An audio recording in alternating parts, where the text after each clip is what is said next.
Right, good evening and welcome to the Amateur TV Net, which is on every Tuesday night at 8 p.m. And thank you for all watching. Okay, the people that have checked in, Bob VK3BVR, Mark VK3PI, Fred VK3ZAQ, John VK3ATV, James 3HB and John J3JCO. Thank you guys for checking in. I went to Bendigo on the weekend and there were a few of the guys there, which was good. It's good to catch up with Peter, 3BFG, John VK3ATV and a few of the others. So it was a good catch up and Peter gave a good talk at the WIA annual convention Hamfest Day, which was on the Sunday. Okay, you can watch the net through VK3RTV via RF, which is the preferred method, of course. But if you can't do that, you can watch Ian's YouTube feed. Just look up Ian VK3QL on YouTube or Richard VK3VRS also on YouTube and on Discord. So that's thanks for doing that, guys. That's really great. First up this evening will be Peter VK3BFG. I can see and you can see he's got his promo card up already. So in a few seconds I'll put it across to you, Peter. So please stand by, everyone, to change across to RTV1 very, very shortly. And then, Peter, if you could put it straight back to me and I'll call in the stations on RTV2. So please change now to oh, have I got it right? Change to RTV1 right now. Take it away, Peter. Right. Change to RTV1 right now. Take it away, Peter. VK3BCU. No problems, Rick. It'll be back to me from and then I'll be calling you in. I'll just let us know. Yep, no worries.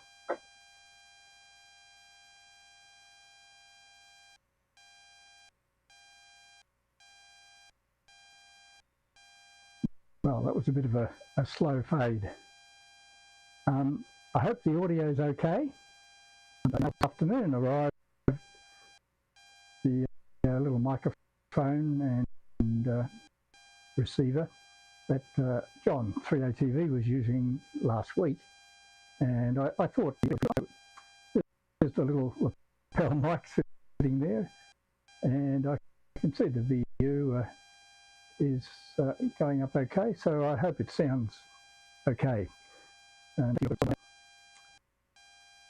Yes, we did go to Bendigo. Unfortunately, I had to drive up for reasons which not necessarily a requirement. I could have flown up, but anyway, that's another story.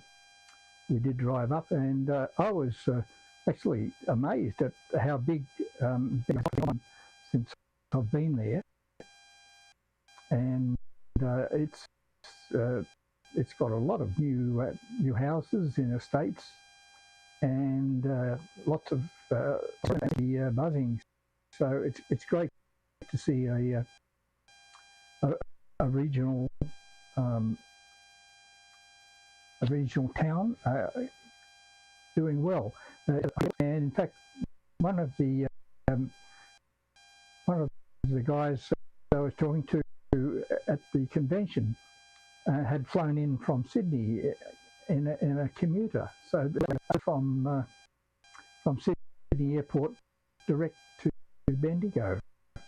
So yeah, that's really showing what has happened to Bendigo.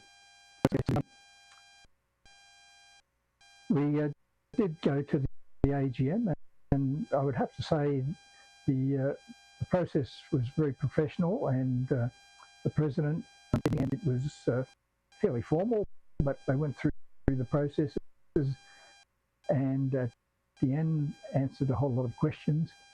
So I thought it was extremely well run.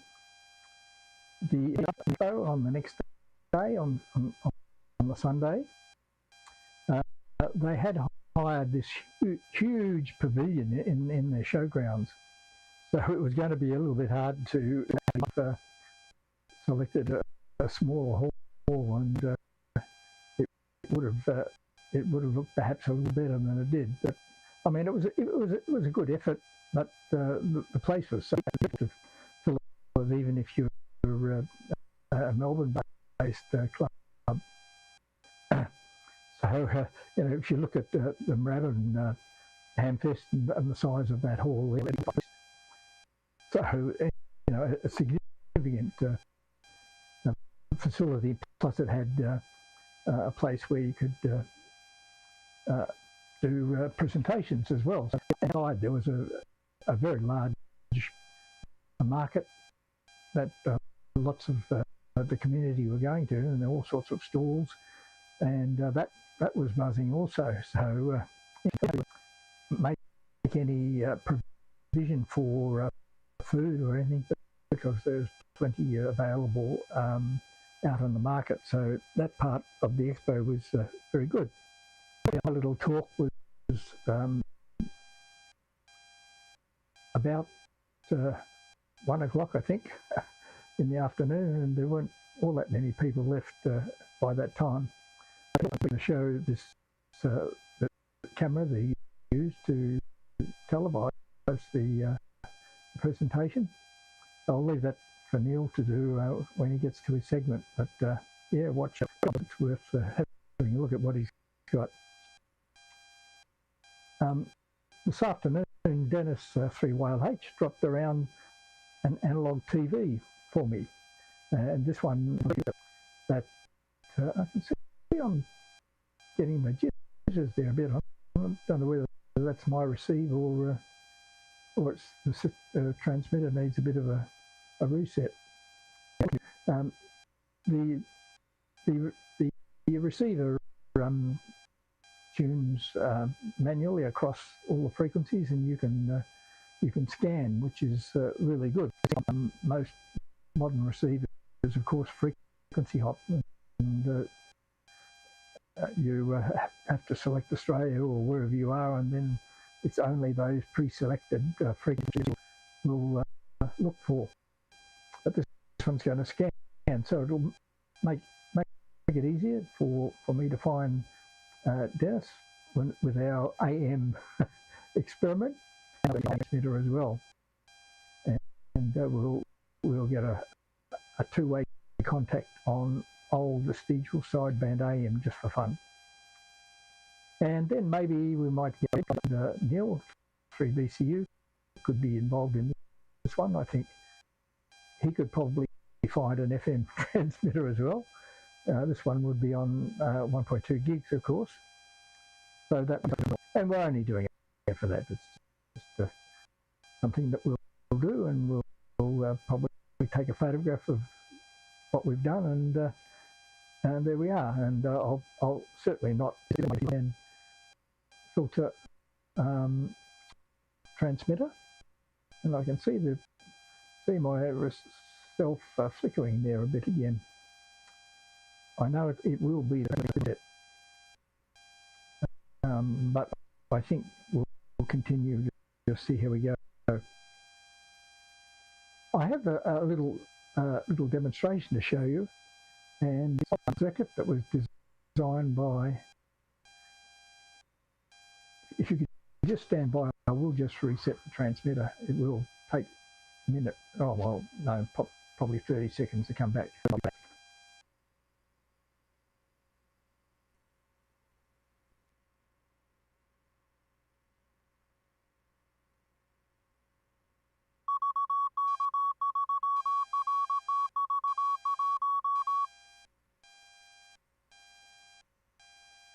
Okay, that was fairly quick.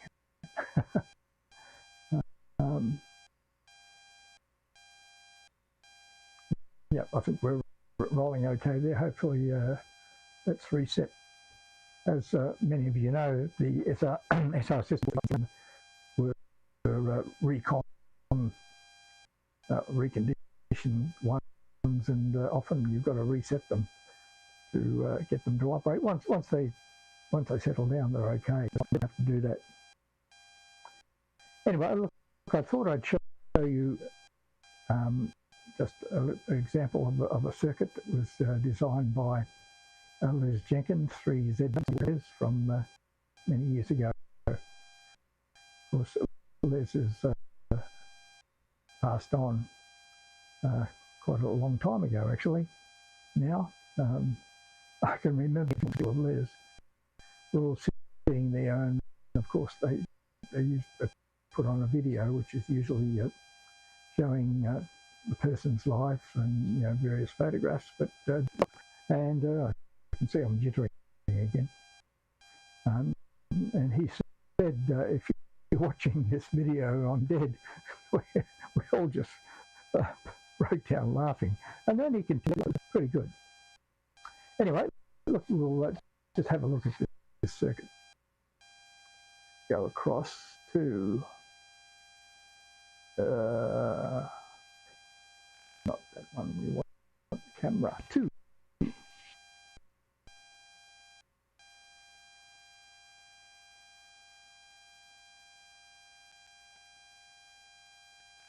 Okay, that's back on me. I need camera 1.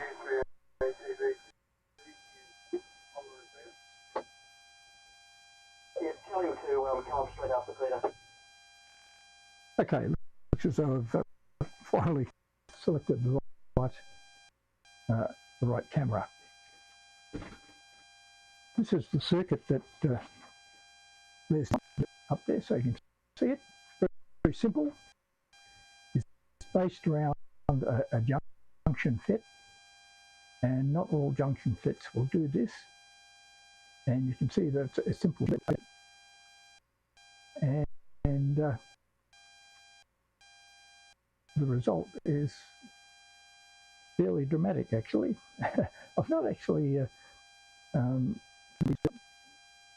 using the UHF version of it. But anyway, let's just see how it all works. Now, down the bottom here, you see there I've got the old TV converter, and it's got Les's oscillator in it now, which is controlled by this capacitor. And I've just got a wire. You can see the wire just linking underneath it, so it's just very loosely coupled there. But let's have a look at the spectrum analyzer. There, to see the wire there going to the spectrum analyzer up to here, and there's the signal that's coming from it. In fact, you close it up to the milliwatt level, and if I just turn the knob a bit, you can see that it's absolutely variable, and it's variable over a very wide range of frequencies. I'm scanning, what am I scanning there? 200 megahertz. So it's moving around gently. But that's quite impressive, and a few of us, of course, built that circuit. I'll show you underneath. I'll just turn, and you can see there, but we've lost the analyzer, but that's okay. Let's just see if we can focus. And the inductor is just a short piece of wire, and the FET sits on the variable capacitor there. We're looking in. You just tap into the little bit of wire, and there's your 1 milliwatt, very much variable frequency, and short bits of wire and longer bits of wire as well. You just do the tapping from the gate around to the middle part of the line there, and form the two inductors. So it was an extremely clever piece of circuitry, and there was a difference originally, and we all converted to Les's one because it was so versatile. I thought that's a little bit of, we'll just see if we can switch it back on. And, I must have, yeah, we've got to reconnect it, get the earth connection back on. And power back on. And we should be got the coupling's entirely different now because we've got, there we are, there's better coupling on it. And you see it's extremely reliable frequencies. So it's something that you might build if you want a quick signal source for something. I've built one that goes right up to 1.2 gigs. This one's operating around 400 or 500 megs at the moment. Clever circuit, and of course Les was a very, very clever person. So that's what I've got for tonight, people. I hope the mic was okay, and it looks as though my transmitter might have settled down. So I think it's back to RTV2 now, and Neil. So over to you there, Neil.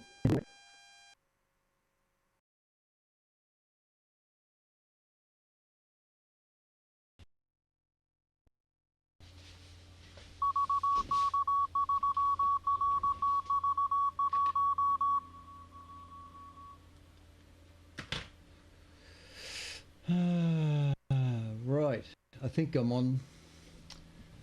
There we go. I'm next. Just check that audio. Yep, we're there. Good evening, chaps. Sorry for the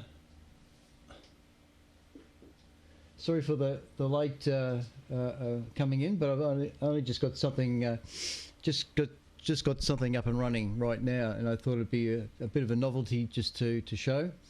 G'day, Pete. Your transmission was a little broken up. Your audio was okay, but just muffled. Maybe it needed some more highs in it, yeah, just a little disjointed. You can check Ian's YouTube just to see how that came across. But goodness me, but I'm interested in your analog stuff for sure. I think I've still got some analog stuff around here too. It'd be interesting to know what frequency you might have mentioned it, but what frequency you're trying to do, because a lot of those converters were on 426 250 or 444 250, and I've got the old. I do have. Well, I think I do somewhere around. I think I've got the Les Jenkins converter, which outputted on channel 1 or wherever you could get the local oscillator to tune.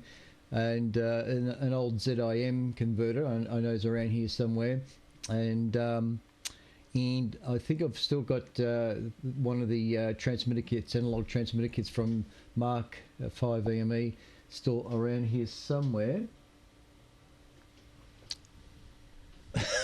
I know actually it could be very local to me, but I'm not seeing it right at this moment. But I know that I did locate it somewhere. Anyway, that's not why I'm up here. I'm just going to show you something very interesting. Now, for those folks that have been following me with the I've got two black cats in here mucking me around. Well, they're hungry, that's why. For folks that know that I've been into astronomy, and that I've got a 3 metre scope dome, a fiberglass scope dome down the backyard there I've been waiting to get assembled. It's official as of the Thursday and Friday, but Thursday this week. I've got the guys coming over from Sidereal Trading, where I bought the dome from, and they're coming to install the dome on Thursday if everything goes okay. So it's taken about 15, maybe even 18 months to get to this point, but by the weekend, he's two black kittens. By the weekend, I should be able to finally commission my scope dome. I've got 3 telescopes to play around with, but it's been a long time coming. So finally, I'll have my telescope observatory complete. And as far as the telescope's concerned, well, there's a little bit of playing around. Now, I'll have video of all that a little bit later on, but I noticed there was a little ad For those who are on Facebook, realise that Facebook's full of advertisements, and sometimes you play a bit of a game of chance of buying something and not knowing whether it's going to come or not. Anyway, I saw this, and I thought that might be of some value. It's a little eyepiece adapter for a telescope.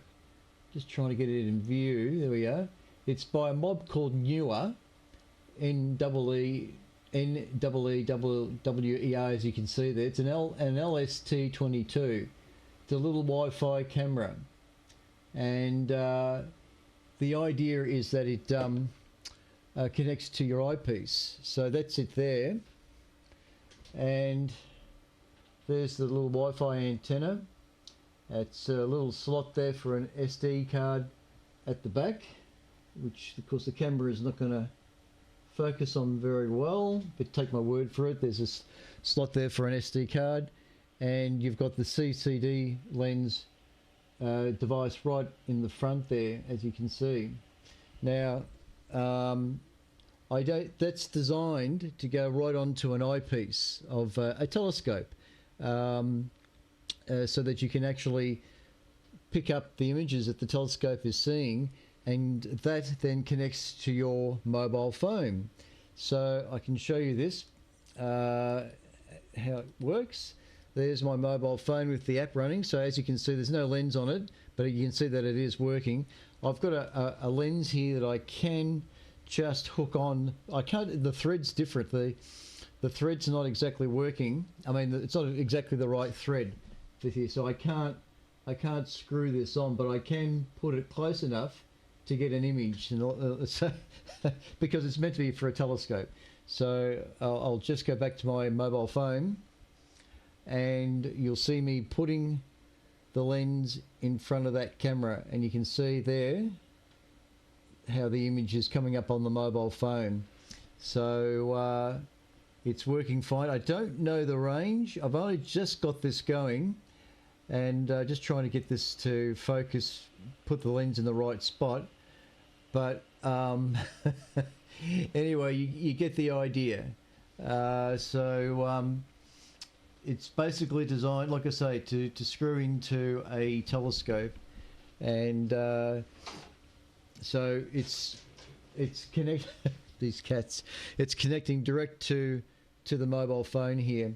So I'll be interested to know exactly how far I can go, but that's, in my case, it's not the point, the range, but rather I can mount that onto the telescope eyepiece, and with the mobile phone I can see through the mobile phone what the telescope is looking at, and there's a whole variety of settings on the app, the viewer app, that allows you to be able to record what the telescope is viewing.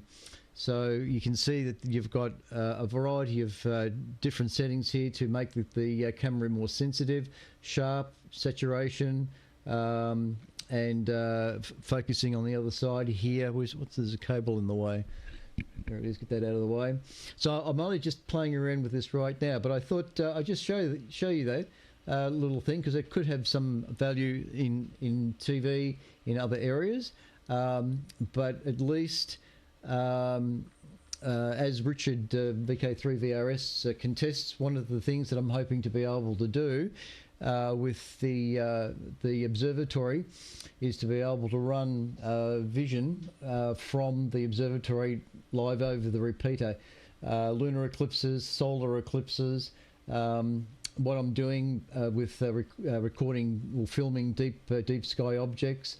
Deep sky objects are a different kettle of fish, but it'll be interesting to be able to run some of that over the repeater, so folks can see what the telescope is viewing. So more on that to come, but I just thought I'd show you this interesting little toy. It was just over $100. Wasn't very expensive, and let's see if I can just focus up on that. It's not going to focus. There we go. Newer. Oh dear. Yeah. Anyway, so that's the box it comes in, and it's an LST 22, and I think it's based in Tasmania. I think it comes from a mob in Tassie. So there it is. So, and like I say, we've not too far from getting the observatory, so I'll show you guys what the observatory is all about next Tuesday. At least I've got something to show. I haven't been up here for a few Tuesdays. There it is. I'm done. I'll put it over to Neil there, or the next station to go on RTV2. And thank you for watching, and we'll see you all next time. This is VK3CSJ, Narre Warren South, over and out.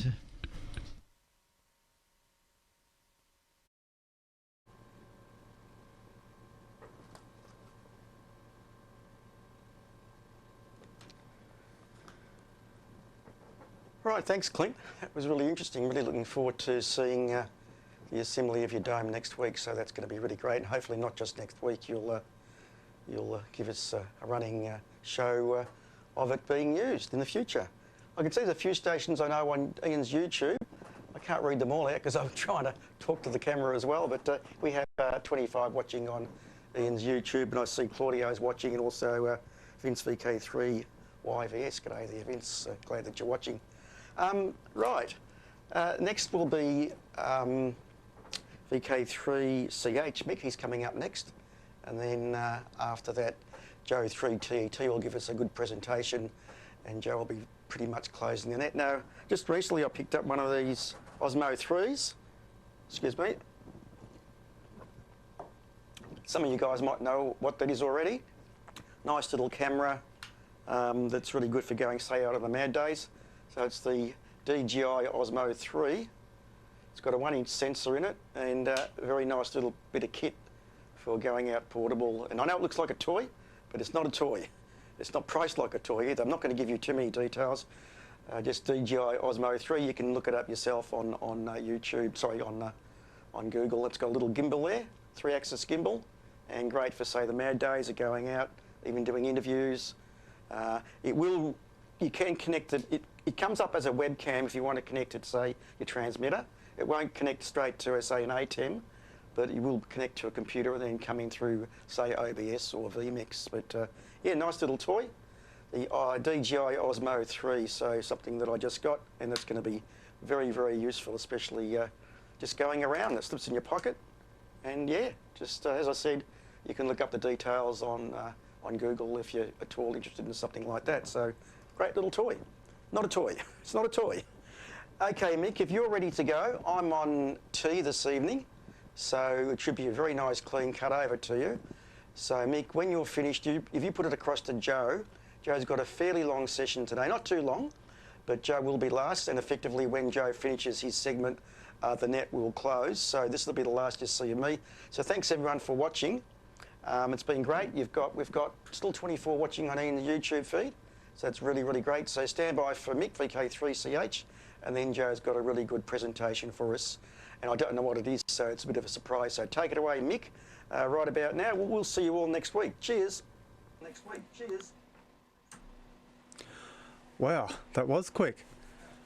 All right, okay then. And yeah, my auto muting stuff has sorted itself out. All right, what have we been doing? We just drove down Springvale Road to Frankston and back tonight, and that's something I haven't done for a very long time. And yeah, I'm glad I don't have to do that anymore. So I can figure why there's a lot of people in society that are stressed out. Yeah, I've forgotten all about that. So there you go, just gathering stuff for another bloke and doing some deliveries later on. What else have you been up to? Oh, someone mentioned excess fur. Well, the fur has molted. So there you go, our usual end of the month visit. Been going to the same place since 1988. They used to charge me $5. Now they're charging me $10. And they chop there, in the ears, the nose, do the eyebrows, all the rest of it. And even if you don't want a haircut, They'll even shave the back of your net. $10. So I defy you to beat that. Certainly not in this suburb. So there you go. What else have we been up to? All right. Was listening on 40 metres, and I have been for a bit of a bit.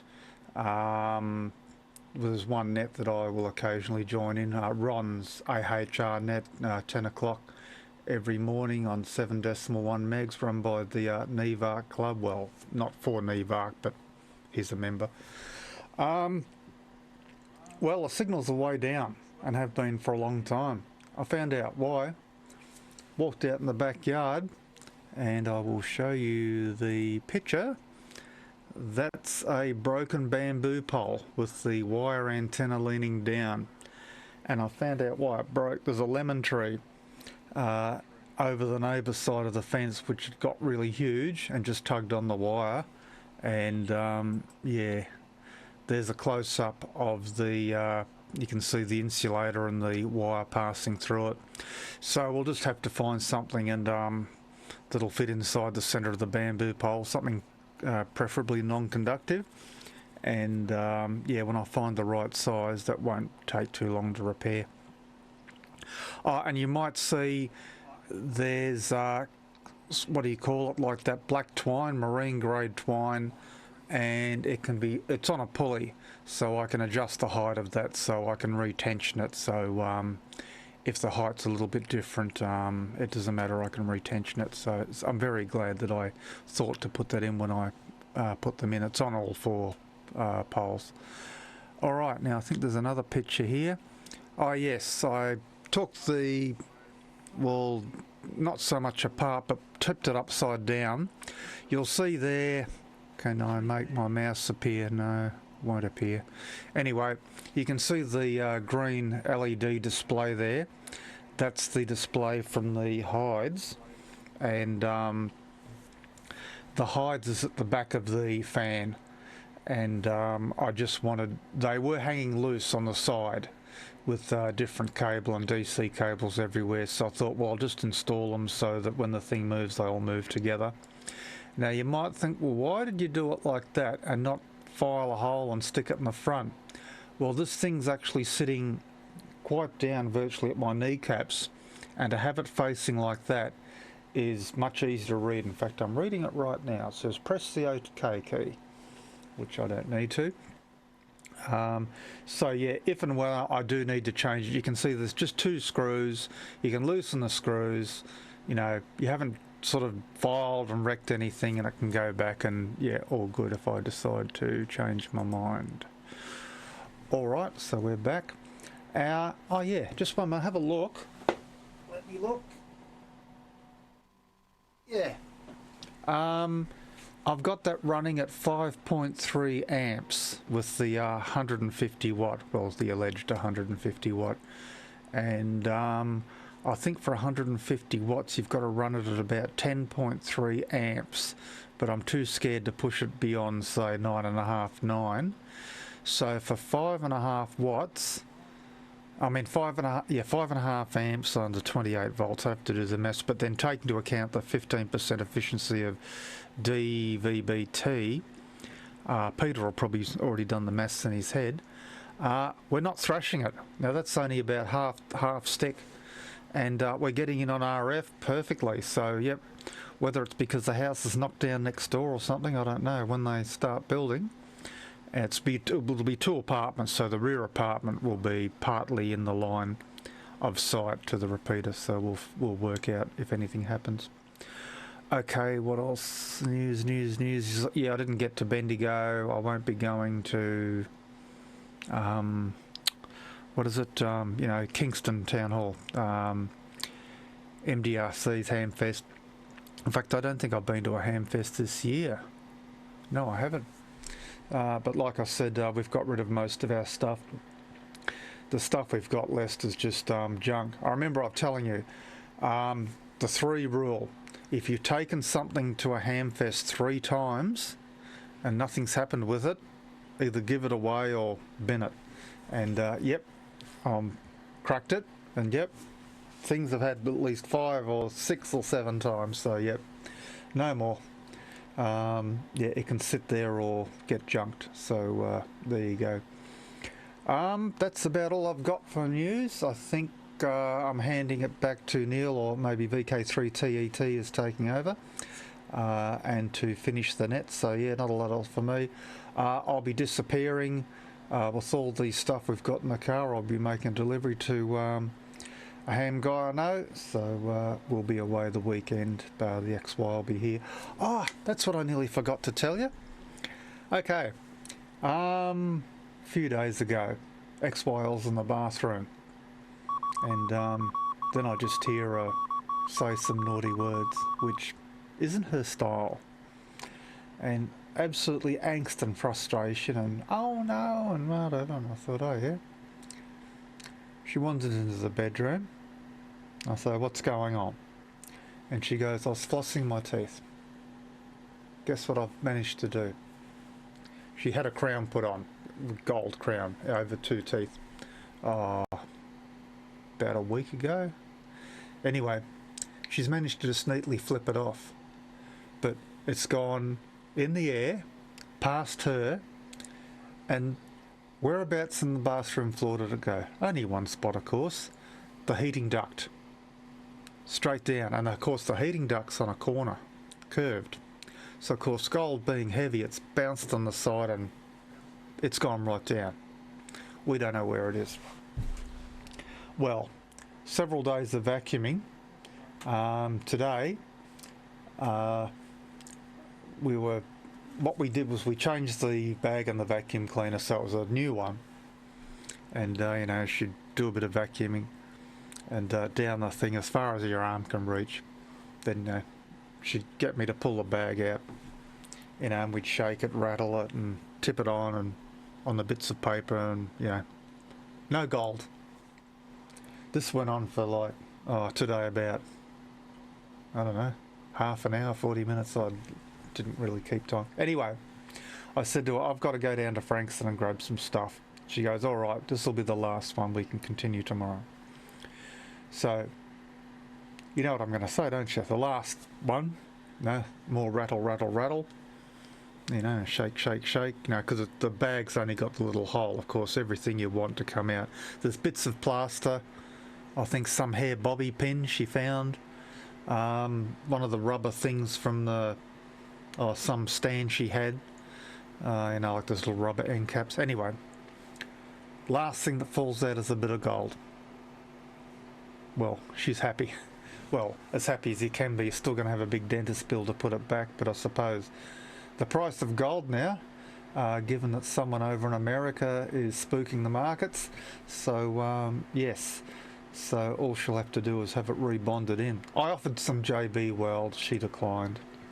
So there you go.